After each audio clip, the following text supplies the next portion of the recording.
Everything happens for a reason. There are days when life feels utterly unfair. We give our all, yet the results are never what we hoped for. We help others only to be met with ingratitude. We try our best, yet luck seems to smile upon someone else. And in those fragile moments, we quietly ask ourselves, why is this happening to me? But if we look deeply into the flow of time, we'll realize nothing is ever random.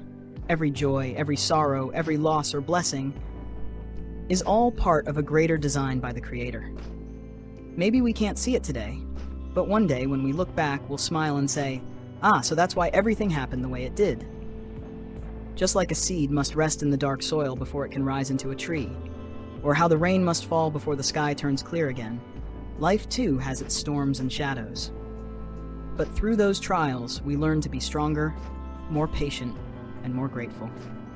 And that's where the story of John Miller begins, a humble farmer in a quiet countryside. He wasn't rich or powerful, but he understood one simple truth.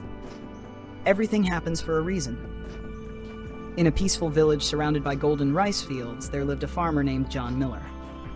He shared a small wooden house with his son Ethan, an 18-year-old boy, kind, bright, and full of energy.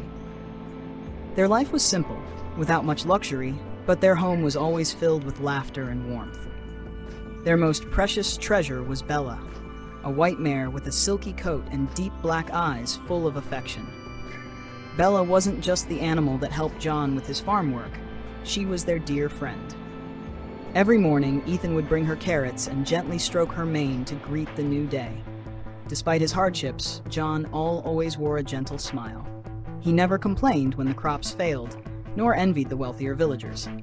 To him, every day spent working, seeing his son healthy, and watching Bella run freely across the meadow was already a blessing. People in the village often said, "John may be poor, but he's always cheerful. Where does he find such faith?" John would simply smile and reply kindly, "I believe everything happens for a reason. Just live well. Heaven will take care of the rest." One autumn afternoon, as the sun softened over the fields, a well-dressed man rode into the village on a fine carriage. He was Mr. Anderson, a wealthy merchant from the city. He had heard rumors about a beautiful, intelligent horse named Bella, and his curiosity brought him here. When Mr. Anderson saw Bella grazing by the stream, he gasped in admiration. What a magnificent creature, strong, clever, and breathtakingly beautiful. Without hesitation, he made an offer. "If you sell Bella to me, I'll pay you several times your yearly income." The whole village buzzed with excitement. Everyone assumed John would seize the chance to change his life. But John only smiled and calmly said, "Thank you, sir, but Bella is my friend, not a thing to be sold." Mr. Anderson was shocked and tried again to persuade him, but John remained firm. Finally, the merchant left, baffled by his refusal. When the news spread, the villagers couldn't stop gossiping. "John's a fool. A chance like that doesn't come twice."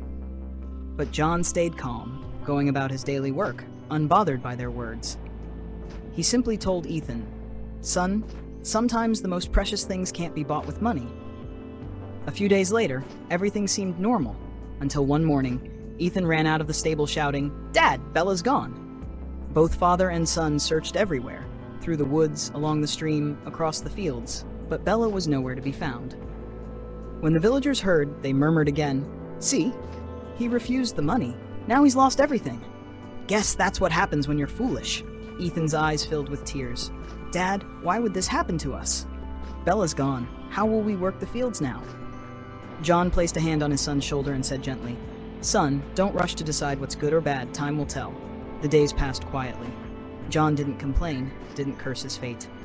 Then one bright morning, Ethan cried out, "Dad, look!" From afar, Bella was galloping back, and behind her were 5 wild horses following closely. The villagers were stunned. My goodness, John's the luckiest man alive. But John only smiled with calm eyes. Maybe Bella just went to find some friends, and now she's home. After Bella's return, the village became lively. People praised John for his fortune. Many came to admire the horses and offered to buy them for high prices. John just smiled and said, "Let's keep them for a while. We'll see later." Every day, Ethan trained the wild horses with joy, learning, taming, and talking to them as if they were friends. But one afternoon, while riding the strongest stallion, the horse got frightened and threw Ethan hard to the ground. His leg was badly broken. He couldn't move for weeks. Once again, the villagers whispered, "See? Fortune turned to misfortune. John just doesn't know how to keep his blessings." But John stayed calm, sitting by his son's bedside. He held Ethan's hand and said softly, "Son, remember what I told you. Don't be too quick to call something bad. Time will reveal the truth." Ethan stayed silent, confused. How could his father be so peaceful when his own son was hurt? A week later, devastating news reached the village. War had broken out, and every young man was being drafted to fight.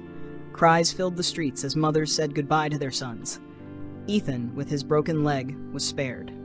He watched his friends march away in tears. Months passed, and many never returned.